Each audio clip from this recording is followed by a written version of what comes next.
ကျမတို့နေပူမိုးရွာစောင်းနှစ်ရှိရဲ့ထင်းတွေကအစာတုံးကအမျိုးသမီးတွေအတွက်တီးတန့်ဖြစ်ပြီးအမျိုးသားတွေစောင်းရင်လူကြီးစရာဖြစ်ခဲ့တာဆိုရင်သိယုံနိုင်မလား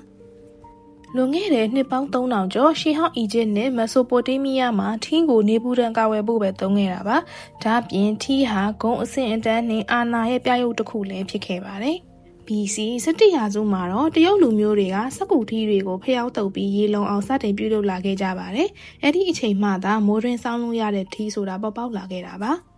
18ရာစုထိဥရောပမှာထီးဆိုတာအမျိုးသမီးသုံးပစ္စည်းတစ်ခုလိုပဲသတ်မှတ်ထားခဲ့ကြတာပါ။ဒါပေမဲ့1950ပြည့်နှစ်တွေမှာ Jonas Hamway ဆိုတဲ့အမျိုးသားတစ်ယောက်ကအင်္ဂလန်မှာထီးကိုစတင်ဆောင်းခဲ့ပါတယ်။လူတွေကသူ့ကိုလှောင်ပြောင်ခဲ့ကြပေမဲ့နောက်ပိုင်းမှာတော့ထီးဟာလူတိုင်းအတွက်အသုံးဝင်တဲ့ပစ္စည်းတစ်ခုဖြစ်လာခဲ့ပါတယ်။ရှေးခေတ်နေအောင်တန်ကနေကာထီးကနေအခုခေတ်ဖက်ရှင်ထီးတွေထိပြောင်းလဲလာတာစိတ်ဝင်စားစရာပဲเนาะနောက်ထပ်ဘာရဲ့အစကိုသိချင်သေးလဲကွန်မန့်မှာရေးခဲ့ပေးပါအောင်အားလုံးကိုကျေးဇူးတင်ပါတယ်